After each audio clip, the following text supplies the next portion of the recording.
Sodom and Gomorrah.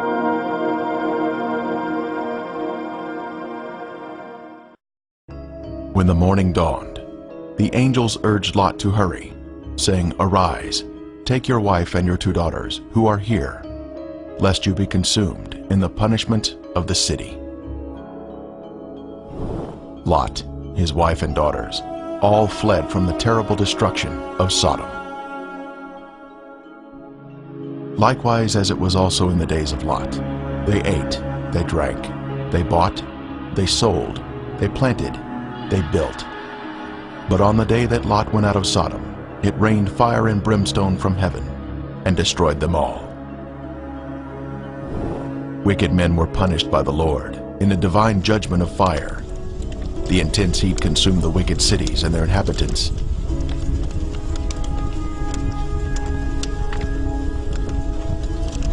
But Lot's wife looked back toward her beloved Sodom, violating the angel's command, and was thus turned into a pillar of salt. Turning the cities of Sodom and Gomorrah into ashes, condemned them to destruction, making them an example of those who afterward would live ungodly. This is a visible example that is mentioned here. The Bible tells us the cities were in the plain of Jordan, which is the area surrounding the Dead Sea, and it was once a beautiful, lush area. At 1,300 feet below sea level, this is the lowest place on earth, a very hot and desolate region that was cursed by God because of the sins of the people. Sodom had pride, fullness of food, and abundance of idleness.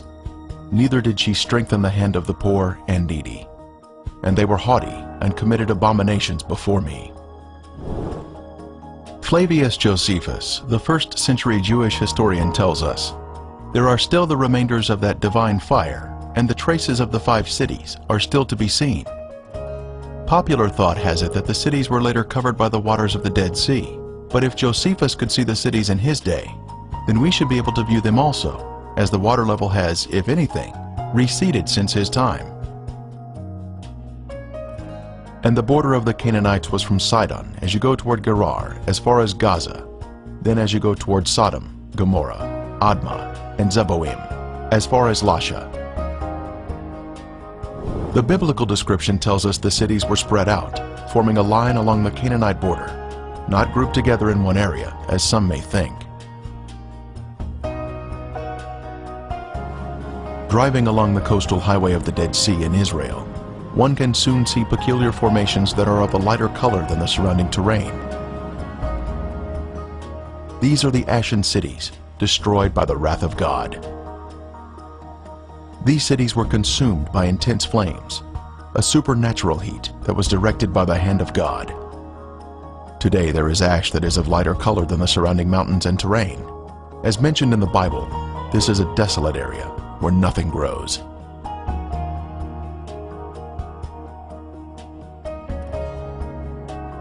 Inspecting the formations closely, one can see structures containing man-made elements, such as 90-degree angles.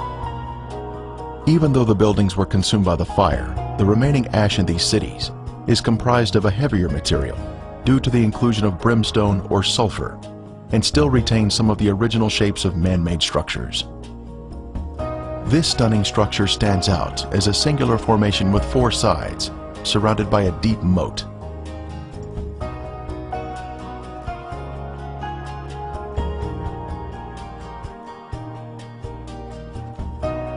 We move in closer to inspect the unusual features evident on the side of the formation.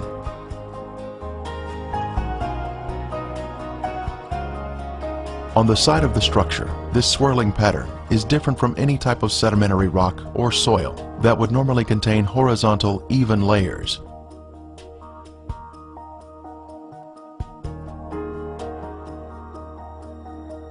These swirling designs were also seen in other ashen formations in the cities. This is evidence of extreme heat, up to 6,000 degrees Fahrenheit, where thermal ionization occurs, when the electrons repel and attract, forming these unusual swirling designs.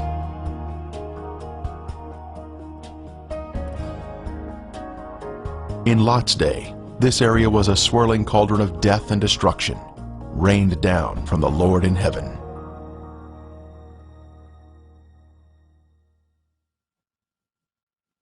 Strange anomalies can be seen here, such as these fragile layers of material which disintegrate when touched. The limestone buildings in the cities of Sodom and Gomorrah were totally transformed into ash by the consuming fire of the Lord.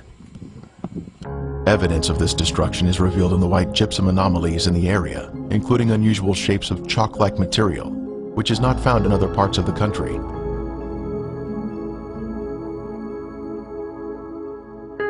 Even layers of white and gray material can also be seen, comprising gypsum and ash. At the time of Elijah on Mount Carmel, the Lord sent down a superheated fire from heaven, consuming the stone altar and sacrifice, turning them into ashes. Then the fire of the Lord fell and consumed the burnt sacrifice, and the wood, and the stones, and the dust, and it licked up the water that was in the trench. We are also told, "For the Lord your God is a consuming fire, a jealous God." When God unleashes a consuming fire, it will turn stone into ashes. At the perimeter of this city, one can see this amazing Sphinx still standing today. It was a pagan symbol positioned at the edge of town and was thought to protect the inhabitants from harm. The Sphinx stands alone as a singular structure with a defined shape.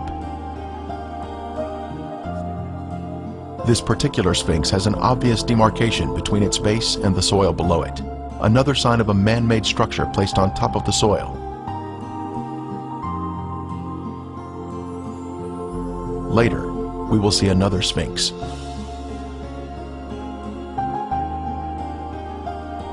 From a higher level, a large section of gypsum has fallen down here. It clearly exhibits the alternating layers of white ash that is calcium sulfate, gray ash that is calcium carbonate.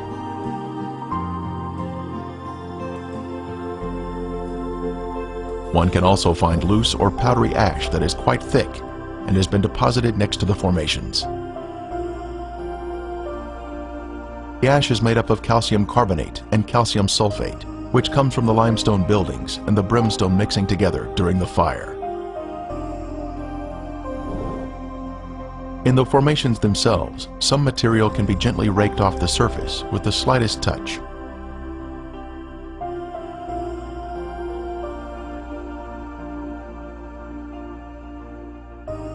Looking down the city streets, one can notice man-made shapes which are not found in nature.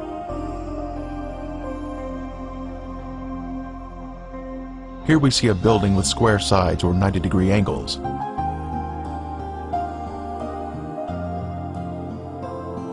From the opposite side, we can see the same symmetrical structure and man-made angles.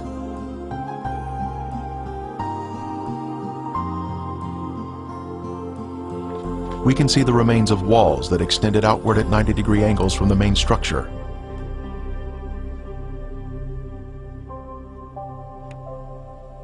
Once again, further evidence of man-made construction. Here we can see square windows that are visible in the walls of the structures, which give us a view of the past. Scanning the city for signs of prior habitation, we can see in the foreground a tower of cylindrical design, positioned at the edge of the city.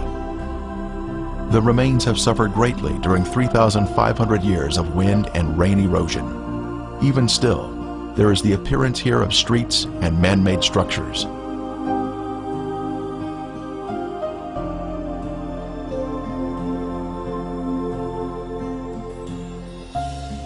Here in the foreground, we have a conical shape resting on a raised area.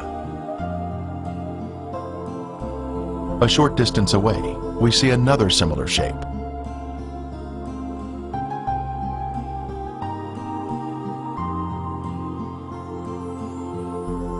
As we pan across the city, we can see in the distance an arched doorway that exhibits a symmetrical shape even to this day.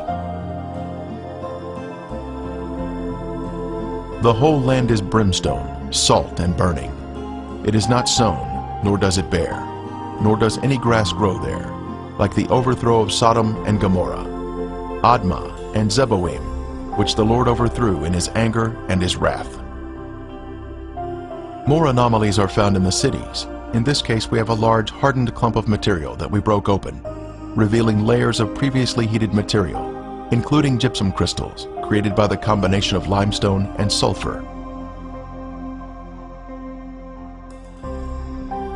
From the intense heat, various objects were melted in the cities.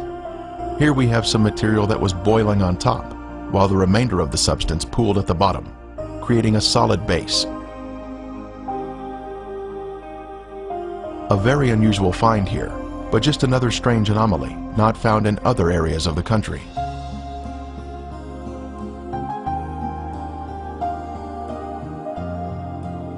Here is another example of some type of substance that was melted from the extreme heat that God rained down from above.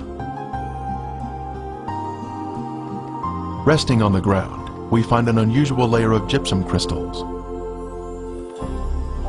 Underneath the crystals is a layer of white gypsum, then gray ash, all of which was created by the great conflagration of heat, which consumed these sinful cities along the Dead Sea.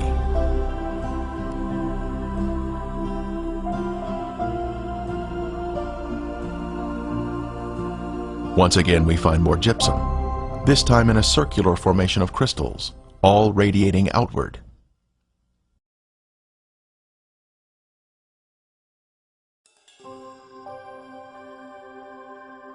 Then the Lord rained brimstone and fire on Sodom and Gomorrah, from the Lord out of the heavens. Brimstone. Our first sample was found here, having been washed down from a higher location. This is the heavenly marker left behind, which proves the sites to be the real Sodom and Gomorrah. Ron Wyatt was the original discoverer of these cities in 1989, and he now describes the brimstone found here. Okay, we're down at Sodom and Gomorrah still. Right in front of you see some unusual looking spots on this, shall we say, layer of ash. It's not stone, it's ash. Now we'll move in for a close-up of this. And you can see that they're kind of circular shaped places. Now what we have found, and we'll move in a little closer here, is that inside each of these is sulfur. That is in most of them. Now the ones that do not have sulfur in them, and this one we just took a bunch of sulfur out and put it in our specimen bag. But the ones that don't have sulfur have a very black center where they have, where it's been very hot. So now we'll move in on this one where there is some sulfur still present, and back off just enough so you can see what we're up to here, and we'll go collect that sample in a bag.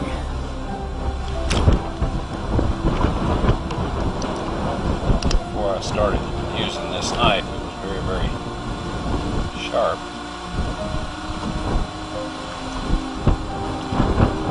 Okay, here this is, and we have collected some more, and it smells and tastes like sulfur. Now the Bible tells us that it rained fire and brimstone upon the cities of Sodom and Gomorrah. Now what you see in front of you here is the results of large and small, well, varying sized chunks of sulfur, burning sulfur that have hit. And what we find here is that God rained this burning sulfur down upon this city, and rain is a perfect description of it. It landed just in the pattern that rain would fall, and the stuff, of course, the accumulative heat of all of this upon the city set the entire thing ablaze. The flash point of every material there, metal, stone, of course the people, and everything burned, and this sulfur continued to burn, and it vitrified the material around it. After it had burned it all up, sealed itself off from the oxygen, and then of course smothered itself out. And in each of these little crystalline capsules here is a varying size chunk of sulfur, and there are millions of these in these ashes that we have here. Now some of them we have cracked open so you can see the sulfur inside, and others we have left intact, but there are millions of these here. So this shows that God indeed rained fire and brimstone upon these cities. And if you look in your dictionary under brimstone, you'll find that it is sulfur. A piece of the brimstone from the cities was lit at night, and soon there was a beautiful blue flame produced by the burning sulfur. A very strong aroma of sulfur filled the air, and was overpowering if one directly breathes the fumes.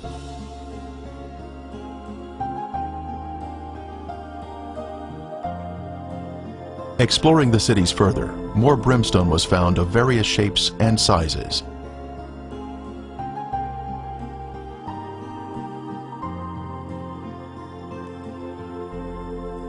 Several samples had been washed down to areas below and were added to our growing collection.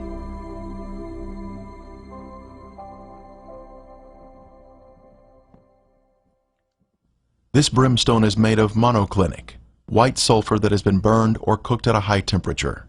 It is quite different from natural sulfur that is formed in geothermal areas. Samples were taken to a lab for analysis.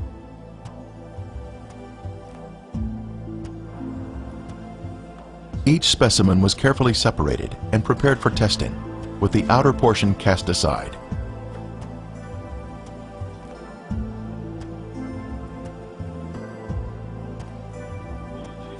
Next, the samples were dried and placed in a rock crusher.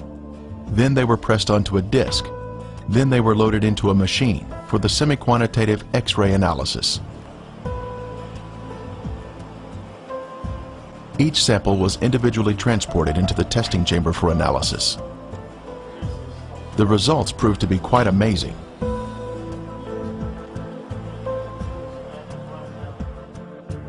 As the samples were found to be 98% pure sulfur, unlike any other sulfur found on Earth. This pure, cooked sulfur is the heavenly marker that was left behind to show the world that the Lord, without a doubt, destroyed these sinful cities at His command. Critics have said that the sulfur is from volcanic activity, but that type of rhombic sulfur is only 40% sulfur and is of a crystalline form, unlike the white, compacted monoclinic form that is found in the ashen cities today. Here is a round piece of brimstone embedded in a section of ash.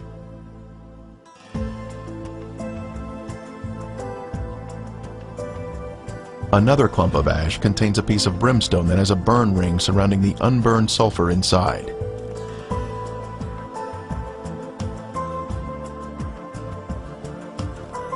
This mound of material has a lid that easily comes off, revealing the round nugget of brimstone inside.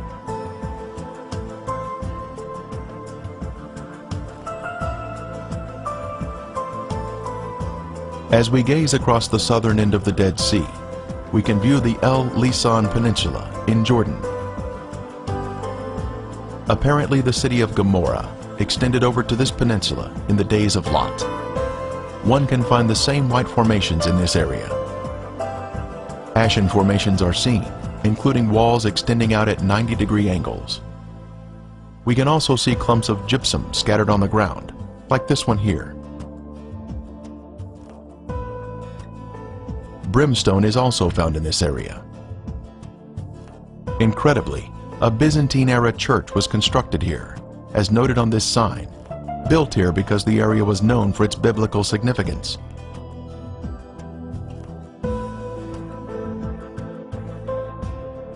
Back over at Gomorrah proper, we can see white, ashen worship structures built atop an acropolis or high place. Both a sphinx and ziggurat are seen here, side by side, much like what we see in Egypt at Giza, with the sphinx and the pyramids built in close proximity to each other.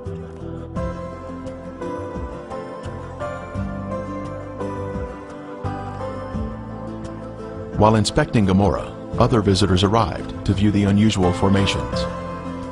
The sphinx is made of a white material, whiter than the ash surrounding it.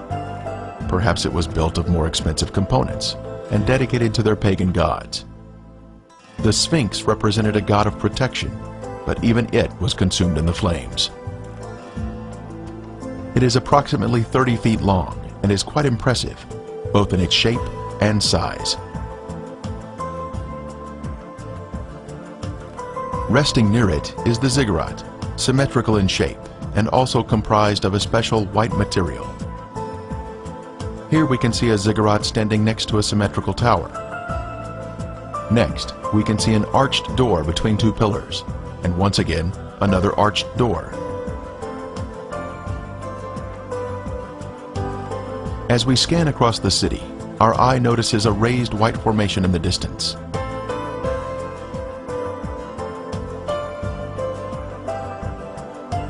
As we near the formation, we can see it is in the shape of a ziggurat. It turns out there are actually two ziggurats on this raised acropolis.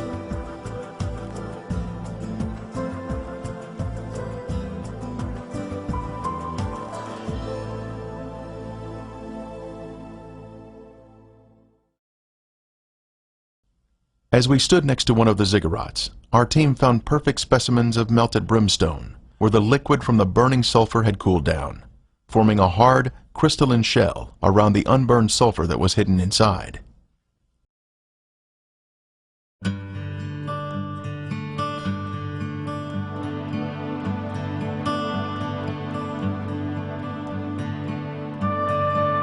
On the outside of the ziggurat, we spotted a piece of brimstone fused into the side of the formation. Using a knife, it was opened, revealing the pure brimstone inside.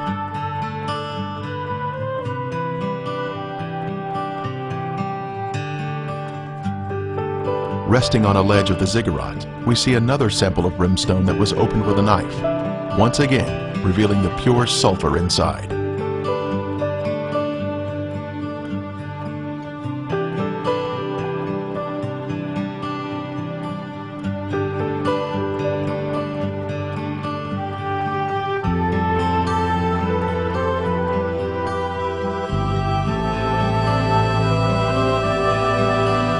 The most impressive evidence was this cremated bone fragment that was left behind from some lost soul of Gomorrah. The bone marrow inside was cooked until it had turned white. Noah's Ark.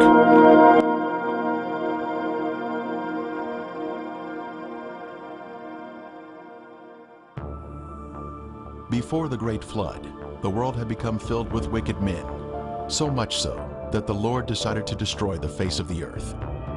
And God said to Noah, "The end of all flesh has come before me, for the earth is filled with violence through them.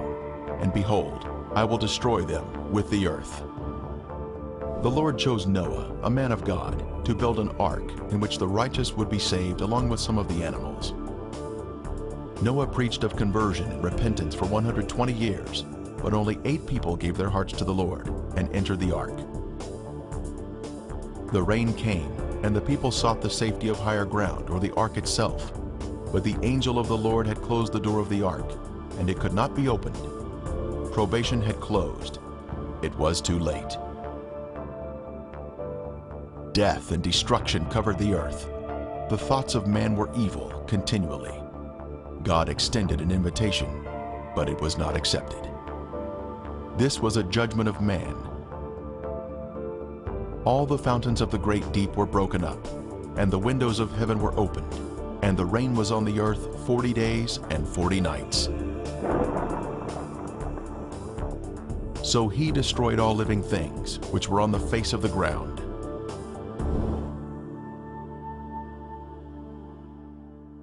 God had saved his people through the flood, but they would spend almost 1 year in the ark, waiting for the floodwaters to recede and new life to begin.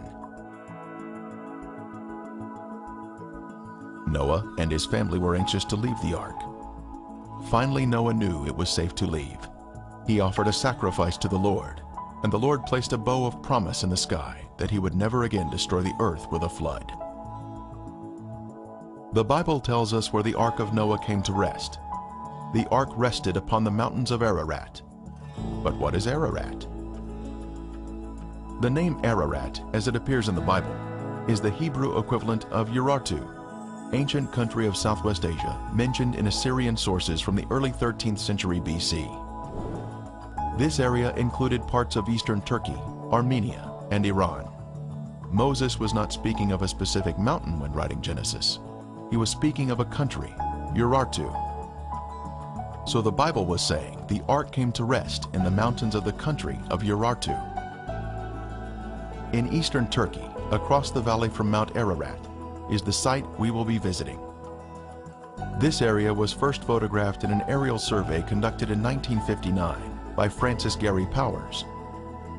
Later, Turkish Lieutenant Duripanar spotted the boat-shaped object in these photographs, so in 1960, a group from the United States journeyed to the site, but they prematurely concluded it was just a natural formation.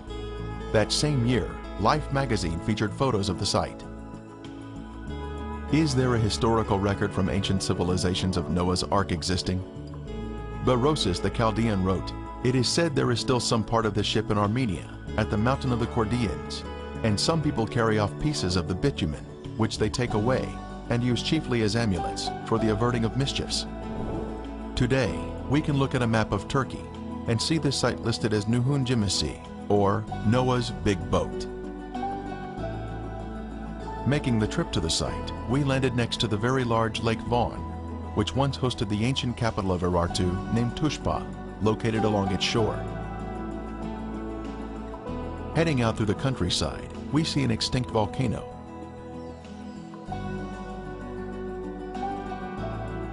Crossing a mountain, we soon see our first glimpse of the famous Mount Ararat in the distance. In the shadows of Ararat is the city of Dobayazit that we passed through, heading toward the Noah's Ark site. Mount Ararat is a beautiful mountain, complete with a rich history of mountain climbers searching for the Ark, but without success. Across the valley, we stop and see the government-erected road sign, Nuhun Gemisi, 5 kilometers up the mountain. On Ron Wyatt's first trip to the region in 1977, he didn't know where to begin searching, and he only had 3 days in the area. So he and his teenage sons prayed that their taxi would stall in areas where they needed to search. That day, God stalled their taxi in 3 different locations, and here is our first taxi stop. High on the mountain is the resting place of Noah's ship. The name of this mountain is translated as Doomsday Mountain, named so for the deadly event of the flood. As we drive up the mountain, we can see Lesser Ararat and Greater Ararat across the valley. Both are post-flood volcanic mountains that were not even here during the flood, and they would be the last place one should search for the Ark. We finally made it to the Ark. Looking at it from the stern, or rear, one can see the boat-shaped outline of the Ark. It has a rounded stern and a pointed bow or front. The symmetrical shape indicates that it is a man-made structure. Ron Wyatt made 24 trips out here to conduct tests and do research at this boat-shaped formation. Photos taken at different times of the year have brought out different features of the boat. There was so much convincing evidence uncovered at the site that the Turkish government declared this area to be Noah's Ark National Park, and yet today, the world is unaware of this amazing discovery.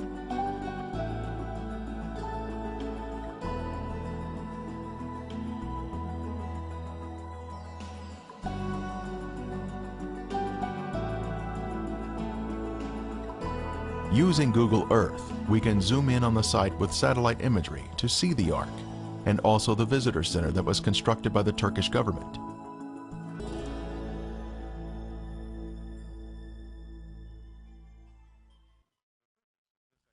It was on June 21, 1987, that a ceremony was held on the mountain to commemorate the site as Noah's Ark National Park.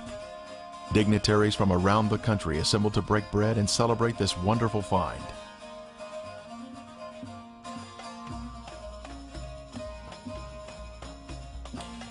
The governor, military officers, and other key officials were participating in a celebration of discovery. Ron Wyatt was a special guest because of the extensive work that he had accomplished at the site. The visitor center would welcome guests from around the world to gaze upon the ark. As concrete was placed in the foundation by the governor and by Ron Wyatt, excitement was in the air. This was a monument to the mortal remains of Noah's Ark.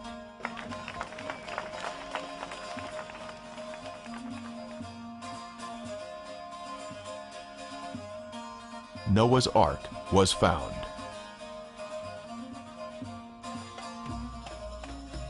The next day, an article appeared in Turkey's largest newspaper announcing Noah's Big Boat, open for tourism. Now, we make our way inside the visitor center to view the informative evidence on display. Various diagrams and photos are assembled to point out the important features of the ark.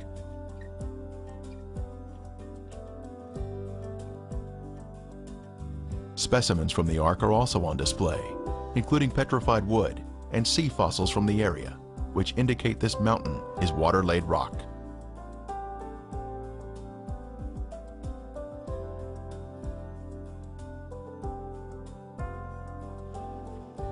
A guest book shows us that people are visiting the site from all over the world. Many different countries are represented here.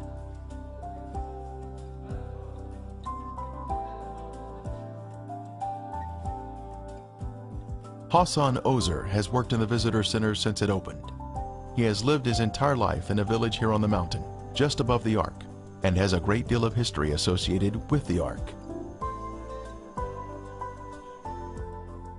His photo appeared in a Knoxville, Tennessee newspaper, so our team brought him a laminated copy for his own.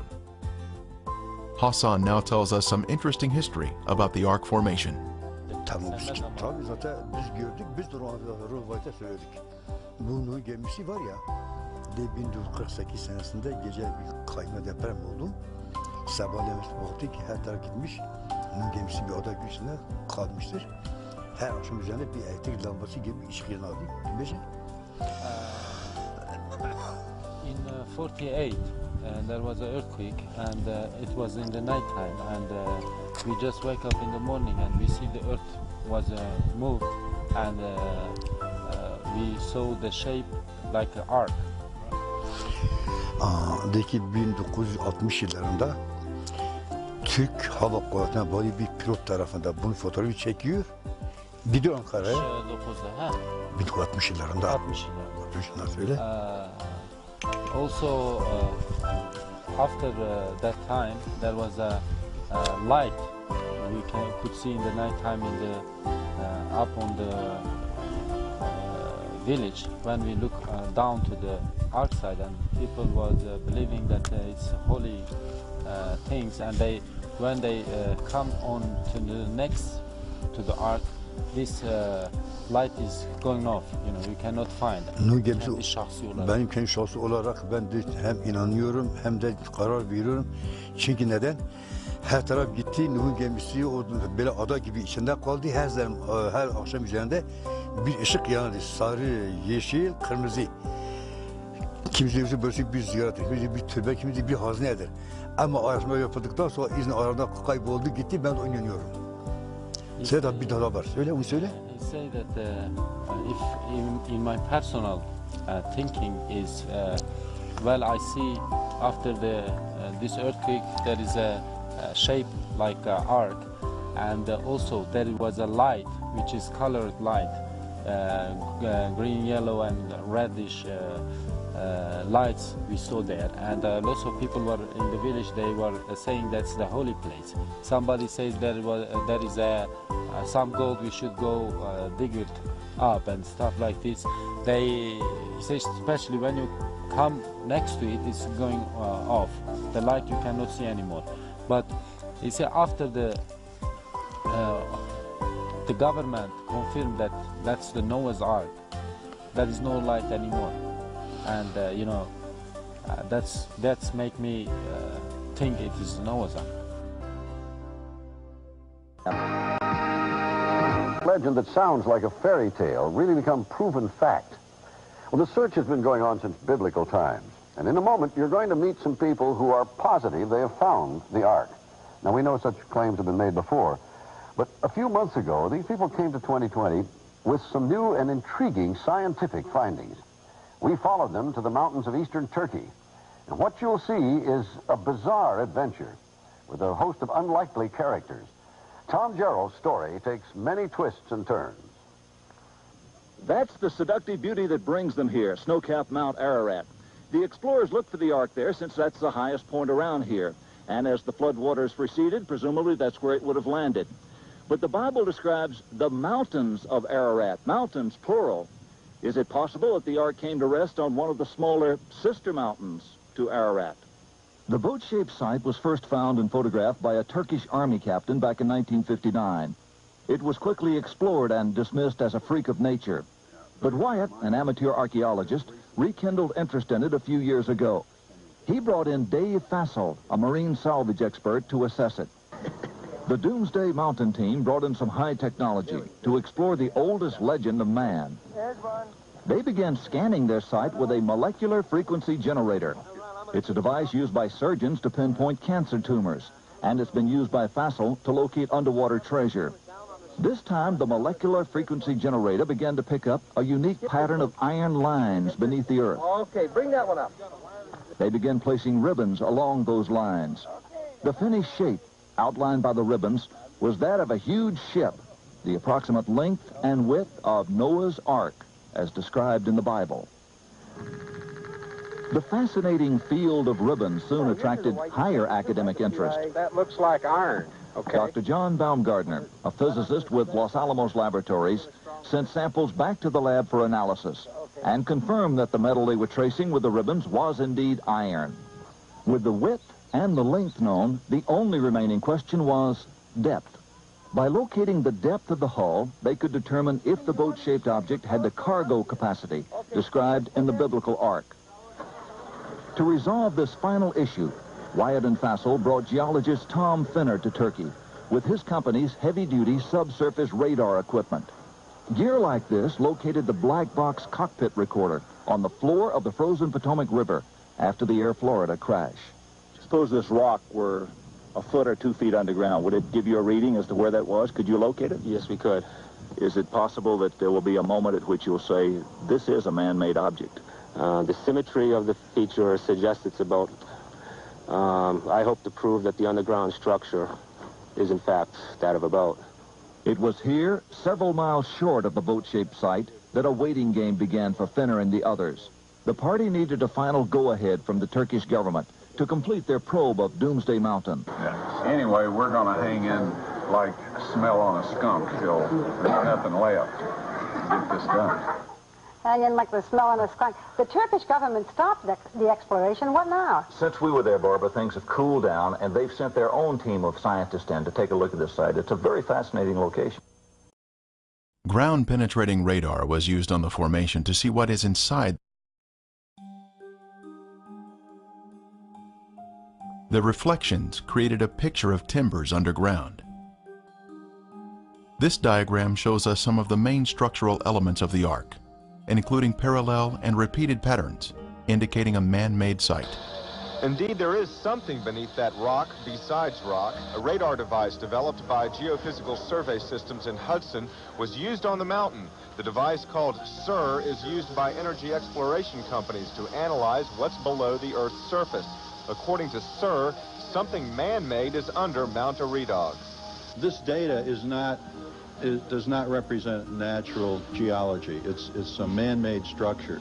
These reflections are occurring very periodic, too periodic to be random natural type interface. Compared to an aircraft carrier 1,000 feet long, we can see the Ark is quite large.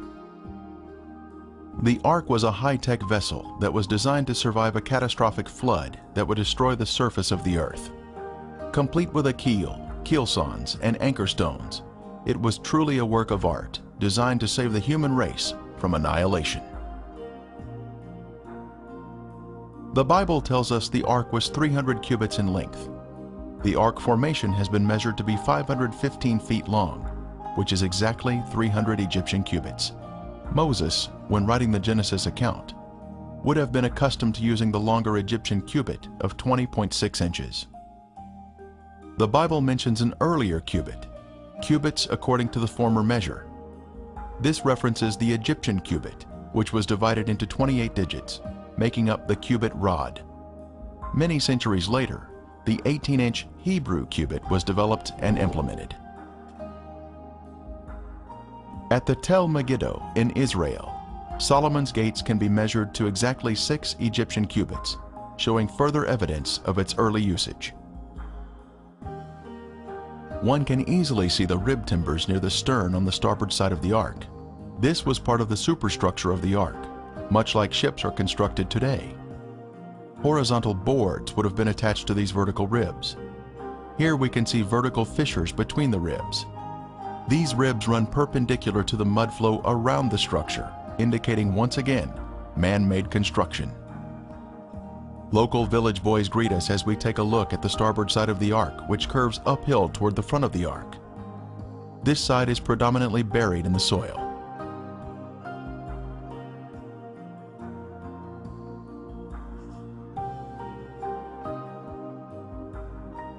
The outside of the bow, or front, is just before us, and then we scan down the starboard side to see the top of the rib timbers.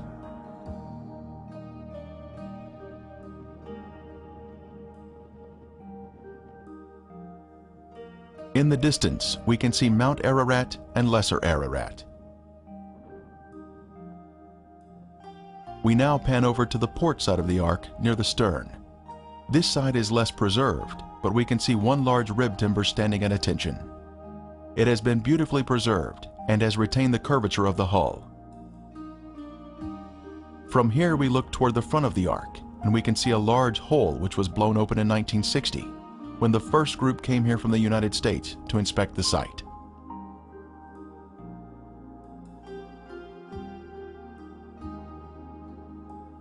We are now standing on the middle deck of the ark, and now pan over to the interior of the port side, where we can see 4 horizontal protrusions in a row. They are arranged in a regular pattern, indicating man-made construction. These would have been horizontal deck support timbers, extending toward the middle of the deck. At the stern, we can see the symmetrical shape of the boat, including the center mound, where the decks have collapsed one on top of another. Continuing to inspect the stern, we can see 5 objects in a row along the inside port area of the deck. These have been measured at regular intervals and appear to be vertical posts that would have supported the deck.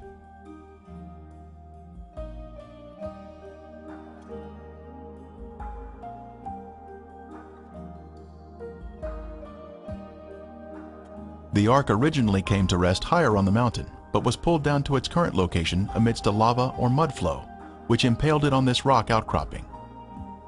Ron Wyatt was operating his ground-penetrating equipment before Turkish authorities when he spotted an object just below the surface. What they found was this beautiful deck timber. It was tested at Galbraith Labs for organic carbon. The level of organic carbon was extremely high, thus proving this object was once living matter, consistent with wood. Mr. Wyatt was able to display the deck timber on CNN when he was interviewed on their network. The timber is in 3 layers, much like plywood, with glue oozing out at the end. This makes it stronger than one solid piece of wood. The outer area is covered in black pitch. Some nails can also be seen on its surface. This layering of wood may have been the gopher wood mentioned in Genesis. Just above the ark site is the Uzungili village. Its former name in the 19th century was Nasr.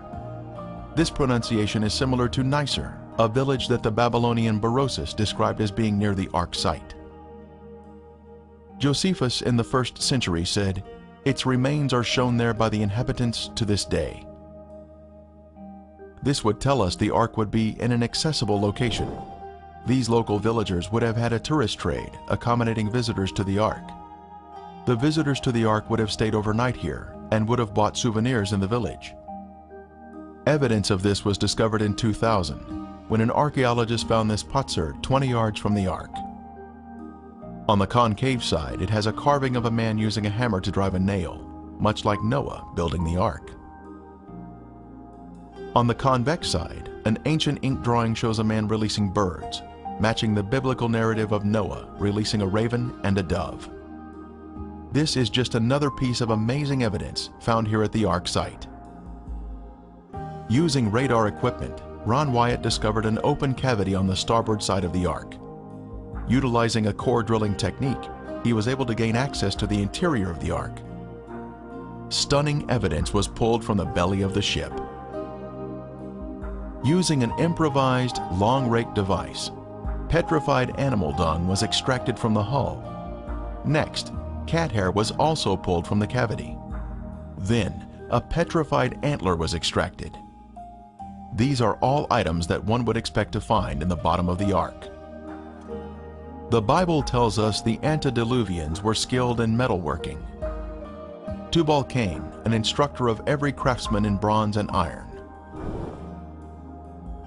This large metal rivet, or metal washer around a metal rod, was found by Ron Wyatt when he had taken a tour group to the site in 1991. The center rod had been struck while it was hot, causing it to flare out, holding the washer in place. Test results showed that it contained 8% aluminum metal.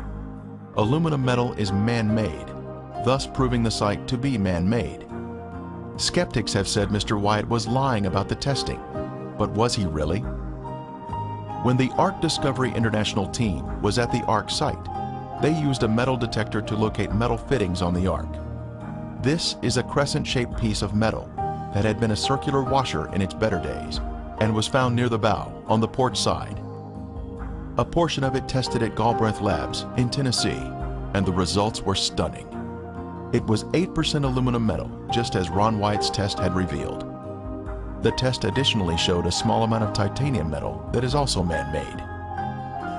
The Ark Discovery team continued its analysis at the site and located another fitting on the starboard side. A portion of it was sent to Galbraith Labs for testing, and again, there were incredible results.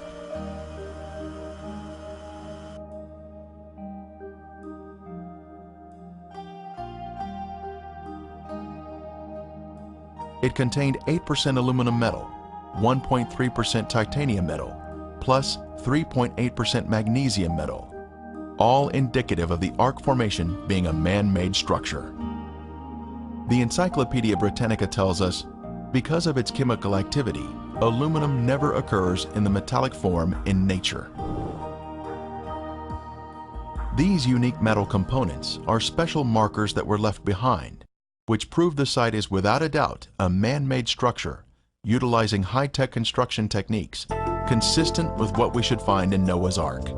Modern man didn't discover how to make aluminum metal until around 1900, but the antediluvians had this knowledge in their day. Other metal fittings were found on the port side of the deck. Our metal detector picked up metal readings where a rectangular plate was positioned on a flat plane. This plate originally had 6 rivets. One is still visible on the left side.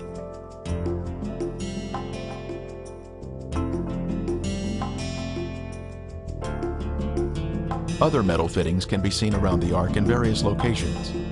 The metal fittings have different colors from the surrounding material, making it easier to locate them at the site. On the outer portion of the Ark, at a higher level, we were able to see this object that appears to be a metal cap on top of a vertical post.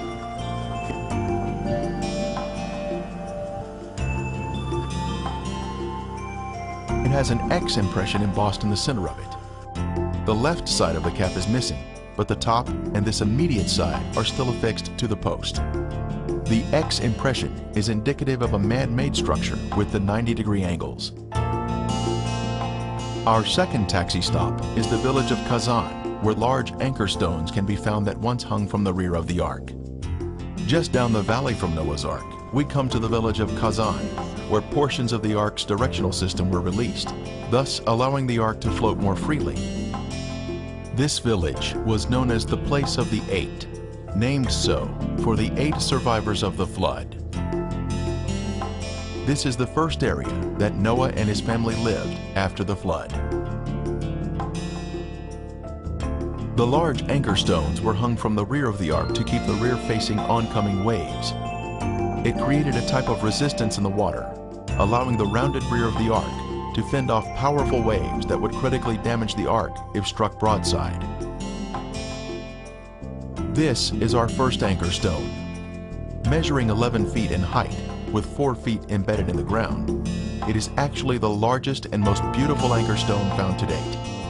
A tapered hole was drilled into the top of each anchor stone, a 5-inch opening on one side and a 7-inch opening on the other, allowing a rope to be pulled through and a knot tied.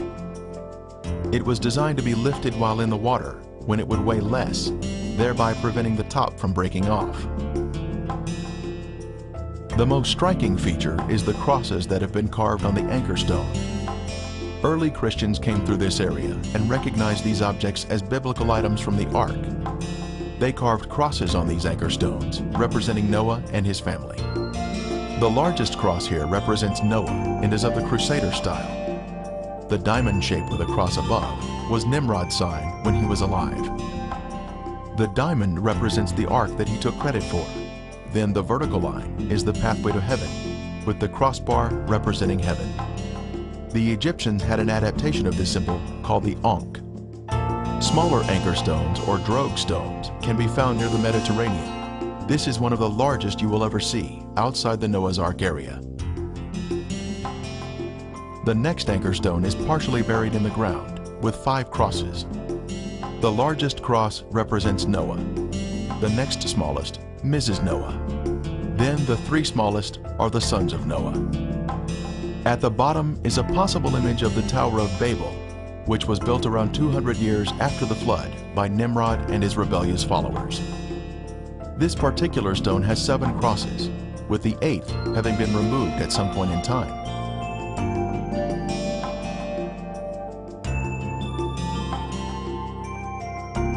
This stone has a large cross representing Noah.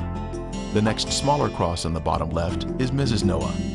The next 3 smaller crosses represent the 3 sons. Then the 3 smallest represent the wives of the sons.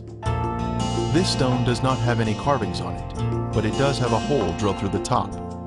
Other stones have been found buried, but they have no inscriptions. This stone had a hole drilled in the left side. Then on the right, we can see ancient inscriptions. Vandals have broken this stone, but you can see where the hole once was in the top. Crosses have also been carved on this stone. Five crosses are on this anchor stone, and as we look at the top, we can see where the hole has been broken off. Outside the village of Kazan is a large object that has the appearance of petrified tree bark and with unusual characteristics. As far as we know, there's nothing else like this anywhere. Nobody's ever... My goodness. It's got crosses that are very faintly carved on it. You got a big one here. You got a small one right there. One here. One here. They're harder to see over here. And this is petrified wood? Well, it looks like Ron said he thought it was petrified tree bark. Right. If you look at the, you ever see, it looks like a little bit like pine bark. It sounds like metal.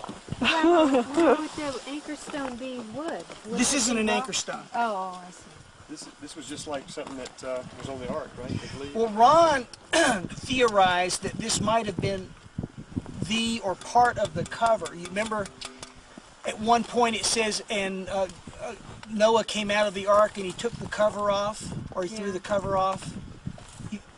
And of course that's just speculation. We don't have a way of knowing, but this is a rather unique thing. It has the appearance and the texture of some kind of a bark, but you know it is stone. That is a cross. What? That is a cross. There you go. That is incredible. It has a very hollow sound. Very hollow. It sounds like metal.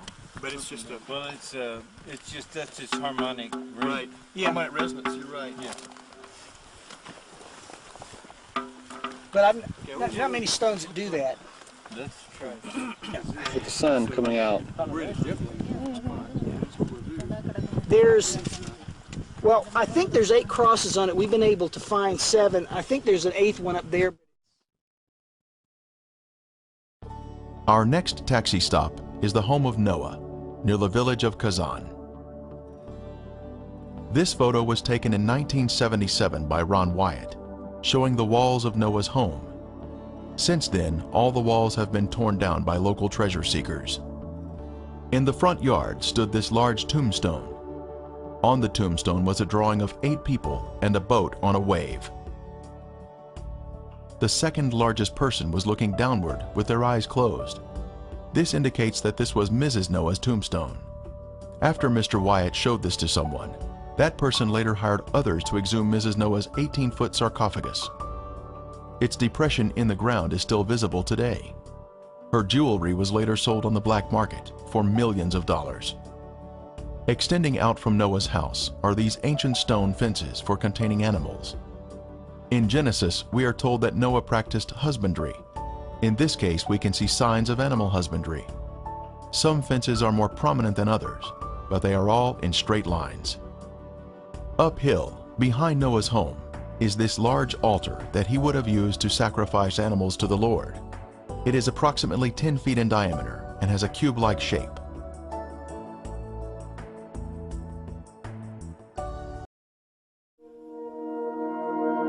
The Red Sea Crossing.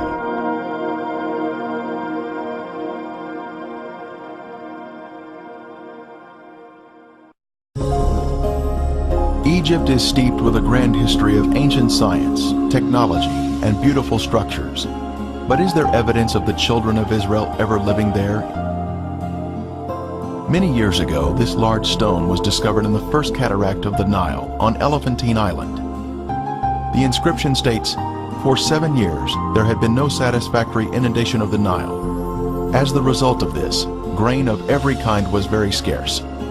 In this terrible trouble, King Chesser remembered the god Imhotep, who had once delivered Egypt from a similar calamity."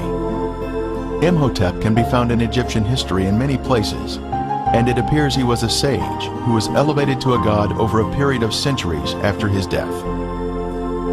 Perhaps most confident was Imhotep, the architect who probably conceived of building Zozer's tomb completely from stone. Known as a sculptor, a priest, a healer, Imhotep is considered the preeminent genius of the Old Kingdom. Imhotep had even saved his country from famine. Could Imhotep and Joseph have been one and the same person? We head to Saqqara, Egypt, a short distance south of Cairo. This is where the first pyramid was built in ancient Egypt. It is called the Step Pyramid due to the distinct levels in its shape.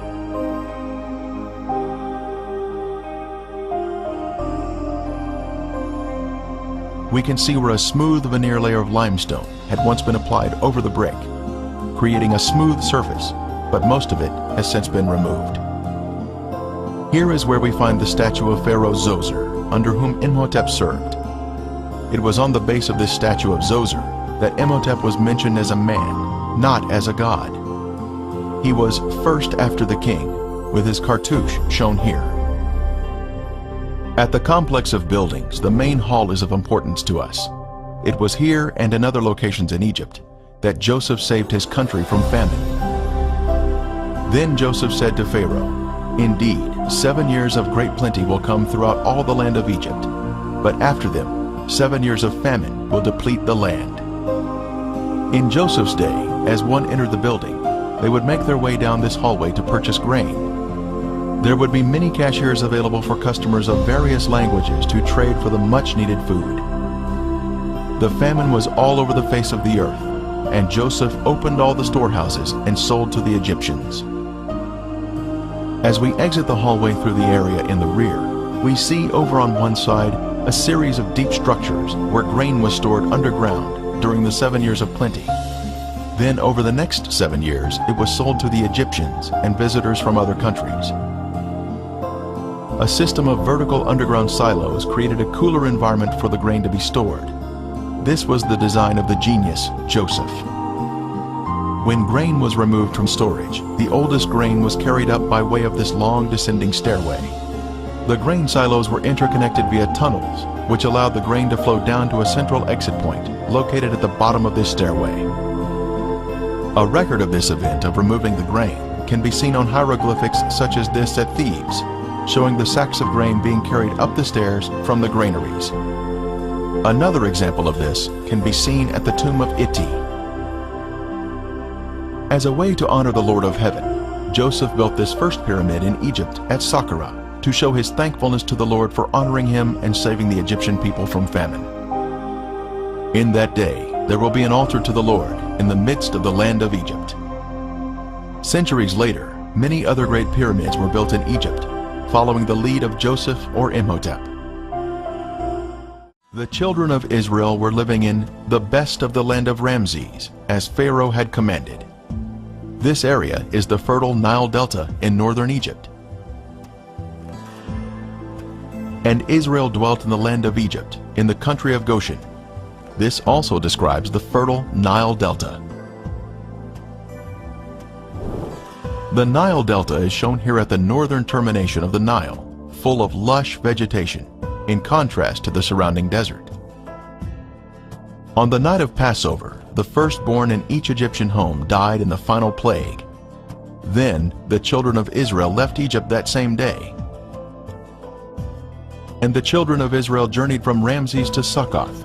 On that very same day, it came to pass that all the armies of the Lord went out from the land of Egypt.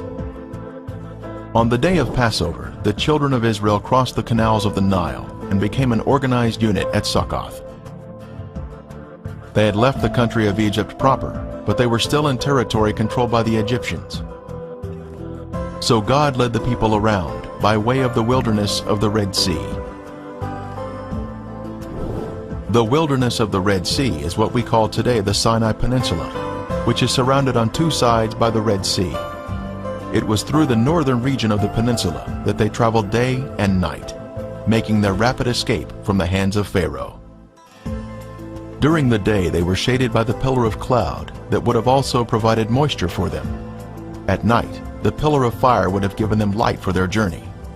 At Etham, they turned south and headed through the mountains in the wilderness of the Red Sea, traveling through a narrow canyon, then stopping at the Red Sea.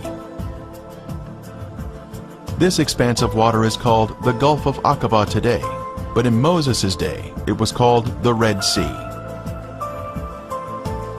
King Solomon also built a fleet of ships at Ezion-Geber, which is near Elath, on the shore of the Red Sea, in the land of Edom. Ancient Elath is modern-day Eilat, Israel. Our modern Gulf of Aqaba is the ancient Red Sea, or Yam Suf. This is the beach where the children of Israel were trapped with nowhere to escape. The Egyptian army was fast approaching, and it appeared death was imminent. The children of Israel cried out, "Because there were no graves in Egypt, have you taken us away to die in the wilderness? Why have you so dealt with us to bring us out of Egypt?" The children of Israel were already out of Egypt when they were preparing to cross the Red Sea. This would exclude any crossing of the Bitter Lakes or the Gulf of Suez. It was at this site that God was preparing to demonstrate His loving care for them. This is the large beach on the Gulf of Aqaba, called Nuweiba, Egypt. This is where it appeared that the forces of darkness were about to be triumphant, but God was in control. Across the Gulf is the land of Midian and the holy mountain of God.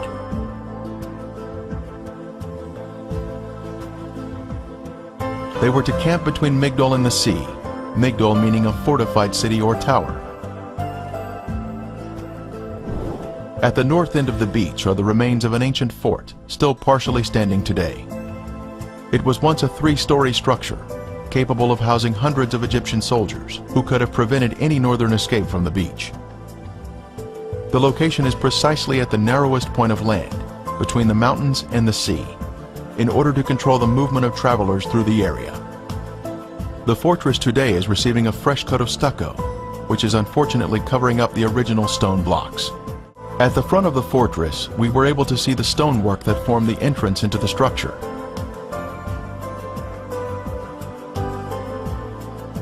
In the middle of the courtyard, we can see an ancient well that would have supplied the fresh water for the many Egyptian soldiers that were housed here.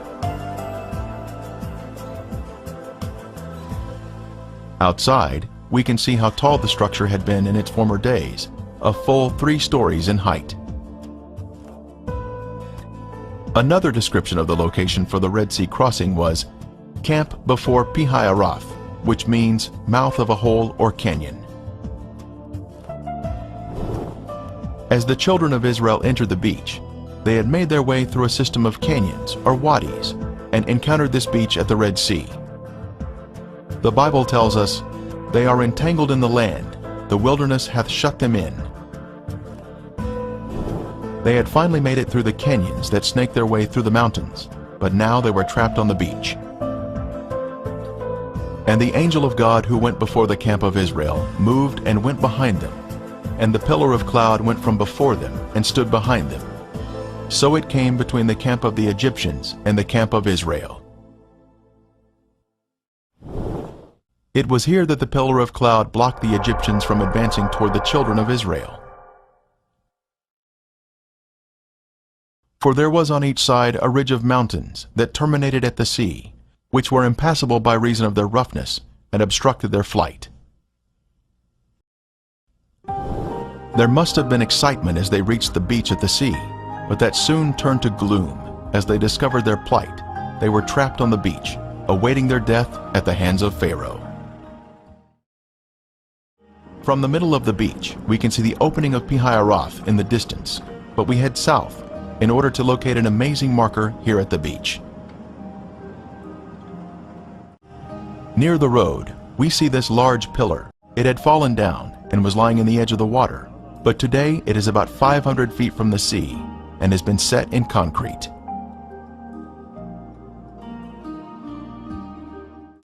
Features of the red granite pillar include the fact that it is of Phoenician or Hebrew design and is 3,000 years old. It was placed here for a reason, to mark the location of the crossing of the Red Sea on dry ground.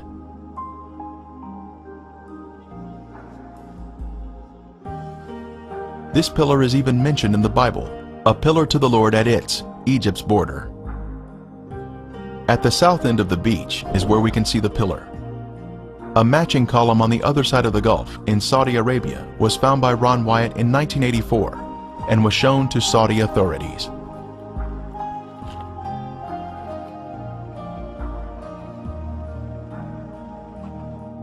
On the Saudi pillar were Hebrew inscriptions which included the words Pharaoh, Mizraim or Egypt, Moses, death, water, Yahweh, Solomon, and Edom. The inscriptions on this column have been removed, since the Egyptians living here were not excited about a Hebrew celebration marker, located in their own backyard. Using Google Earth, one can zoom in on the beach here and spot the pillar standing near the road. This is an exciting use of technology to see the Bible come alive.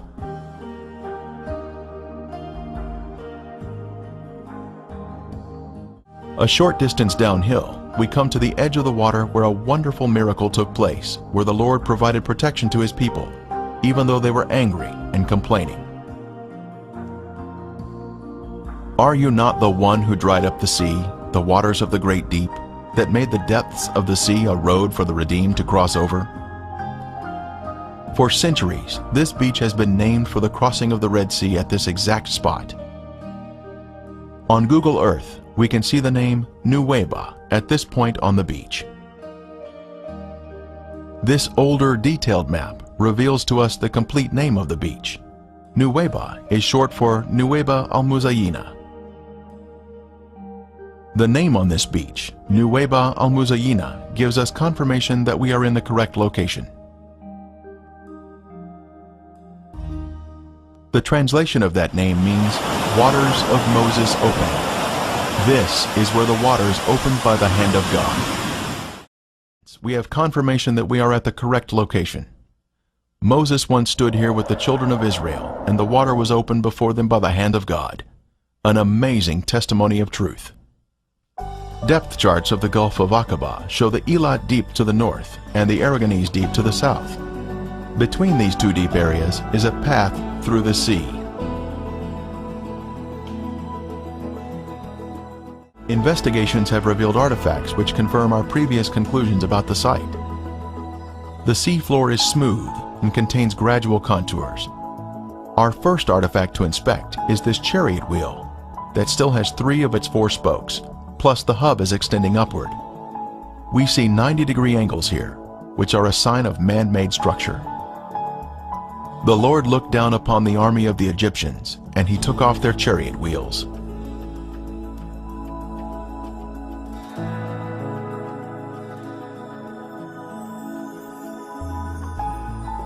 The chariot wheel with 6 spokes was the most widely used by the Egyptians. Egyptian chariots were known to use metal hubs in the center of the wheels. Using metal detectors, divers have found metal in the raised hubs that are now covered in coral. Here we see another 4-spoked chariot wheel with 1 spoke missing and a center raised hub. The coral here has preserved the chariot parts by retaining the man-made structure, even after the wood has disappeared. Here we see another wheel suspended on its axle, standing at attention. It has 6 spokes and a raised center hub.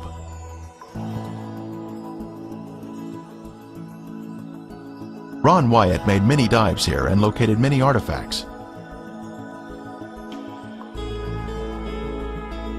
This could have once been a chariot cab. This appears to be another round chariot wheel.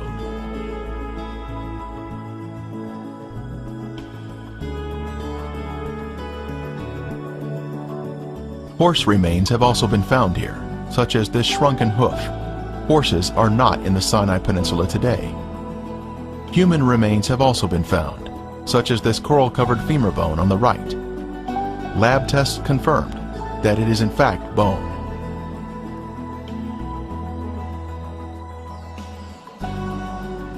Other bones have also been found. A cross-section reveals the bone inside the coral.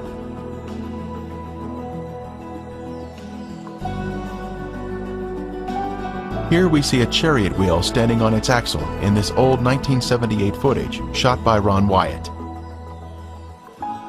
Next, we see an 8-spoke wheel with 1 spoke missing. 8-spoke wheels were only used during the 18th dynasty, the time of the Exodus. The premier find here at the crossing site is this gold veneer that was left behind from a 4-spoke chariot wheel. The Bible tells us there were 600 choice chariots used in the chase of the children of Israel. This artifact was left behind at a depth of 200 feet. Since specialized equipment would be necessary to raise it to the surface, today it is still in the location where it was found. Since there are chariot parts on this side of the Red Sea crossing, could there be other chariot parts on the other side of the Gulf, showing a continuation of artifacts? On the shore opposite of Nuweiba, inspection of the seafloor in Saudi Arabia has also been conducted to see if chariot parts can be found on this side of the Red Sea crossing. While investigating the Saudi Arabian waters, Viveka Pontian found this beautiful round chariot wheel specimen with a raised center hub. This is confirmation of the chariot parts continuing to the other side of the crossing site, opposite Nuweiba.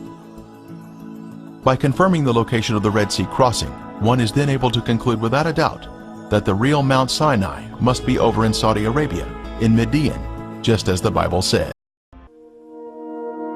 Mount Sinai.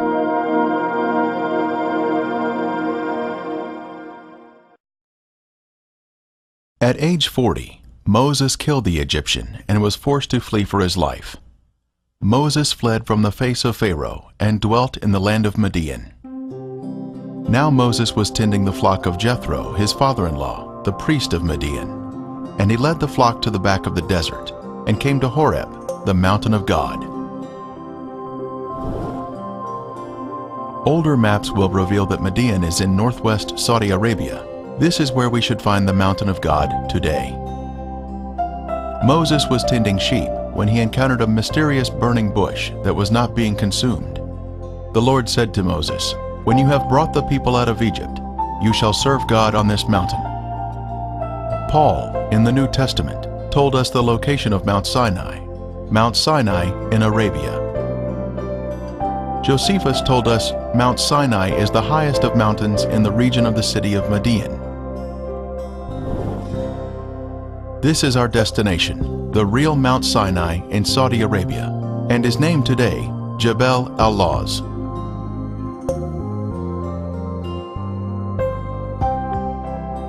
Herschel Shanks, editor of the Biblical Archaeology Review, stated, Jebel al-Lawz is the most likely site for Mount Sinai. From the Saudi shore at the Gulf of Aqaba, we first inspect the remains of the pillar that once had Hebrew inscriptions on it, but was removed by the Saudis after Ron Wyatt showed it to the authorities. Today, a Red Sea Coastal Survey plate marks the location of the column. Our first destination is Elim, where the children of Israel would find water to drink. Then they came to Elim, where there were 12 wells of water and 70 palm trees, so they camped there by the waters. Using Google Earth, we are able to zoom in to the location of Elim. It stands out with all the green palm trees grouped together in the canyon or wadi.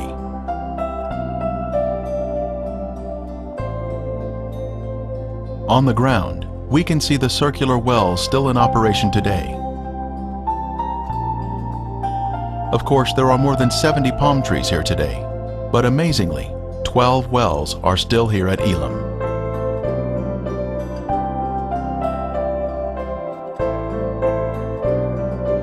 The children of Israel would have been stretched out through the canyons here for a great distance, but they would have access to the drinking water at these wells.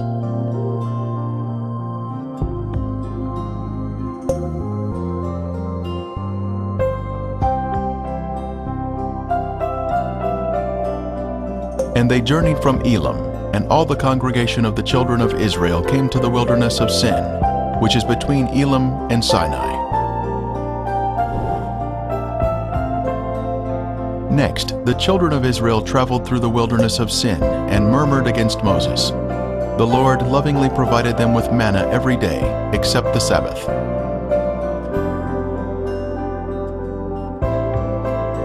On a detailed map next to the town of Al-Bad, or ancient Madian, we can see Mughayir Shu'aib, meaning the caves of Jethro. Here we see the name Jethro listed on the map. The facades of these caves were carved by the Nabateans in more recent times, 2,000 years ago, but the inner caves themselves date back to the time of the Exodus and Jethro, 3,500 years ago. And the Lord said to Moses, Behold, I will stand before you there on the rock at Horeb, and you shall strike the rock, and water will come out of it, that the people may drink. Northwest of Jebel al-Lawz is the rock of Horeb that we will explore next. Standing on the crest of a hill, the singular rock stands 50 feet tall and can easily be seen from a great distance.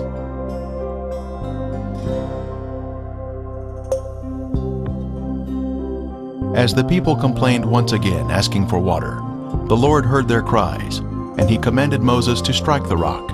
Then water gushed out in abundance. The rock was split down the middle, from top to bottom, by the hand of God.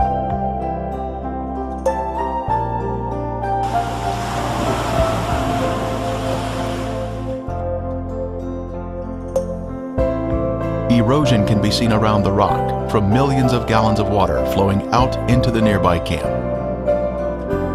He opened the rock and water flowed out.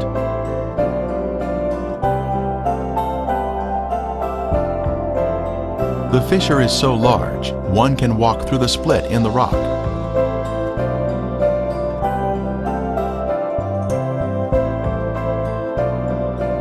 The rocks below show clear signs of water erosion.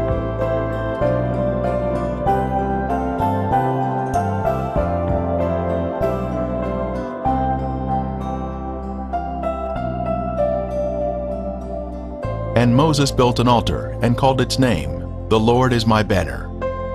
Here in the encampment is a large square altar assembled with uncut stones and was built after the defeat of the Amalekites. Also, in the encampment are the remains of these circular formations of stone, used around the base of their tents. This is clear evidence of prior occupation at this site.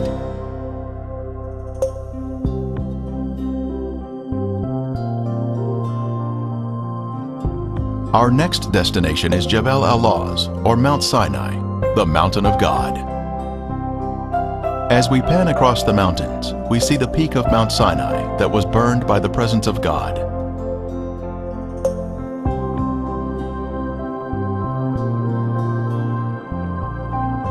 The blackened peak of Mount Sinai marks the location where the mountain was on fire. Mount Sinai was completely in smoke because the Lord descended upon it in fire. Its smoke ascended like the smoke of a furnace, and the whole mountain quaked greatly. To the right of the peak is the location of Elijah's cave.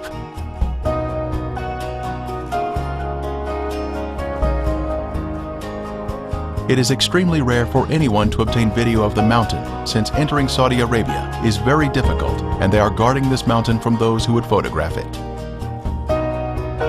Near the base of the mountain are the guardhouse and fence, which surround the area where many artifacts are located that help to authenticate the site.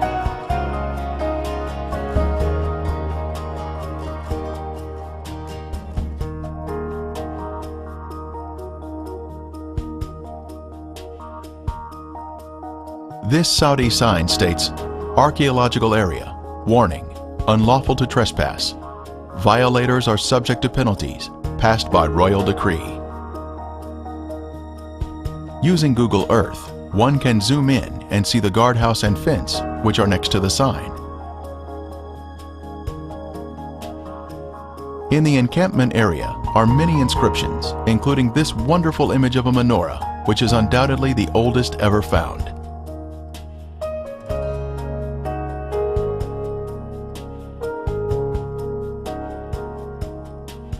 Also found in the encampment was this broken millstone that would have ground up the manna that was collected. And Moses wrote all the words of the Lord, and he rose early in the morning and built an altar at the foot of the mountain, and 12 pillars according to the 12 tribes of Israel. Google Earth shows us the altar at the base of the mountain with an animal pen next to it that would have held animals to be sacrificed.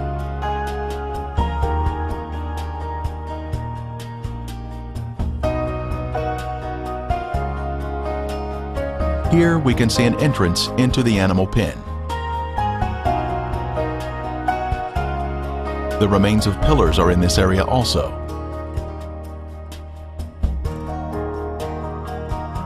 Some pillars are white in color, while others have more of a granite appearance and are very large in diameter, as we can see here.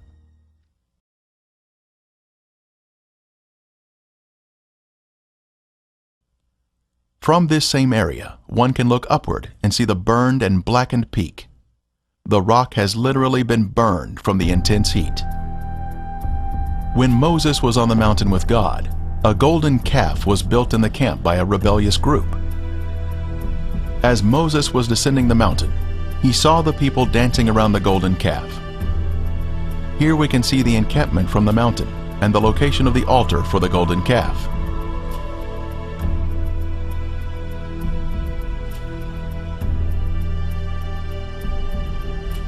Using Google Earth, we can zoom in on the large boulders which comprise the base of the altar.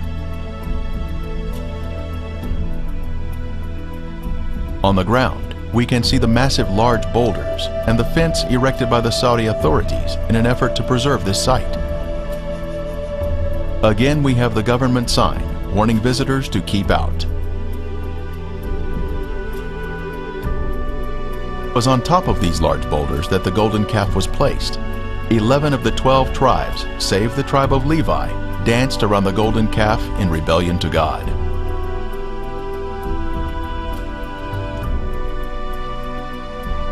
Panning from Mount Sinai, we peer through the fence and see amazing images that are inscribed on the rocks. Egyptian-style figures of the Egyptian god Hathor have been placed here like graffiti.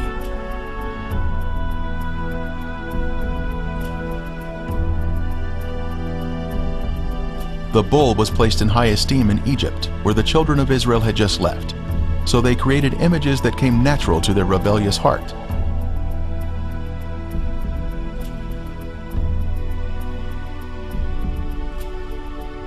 These images were inscribed here because the golden calf was resting here at the time.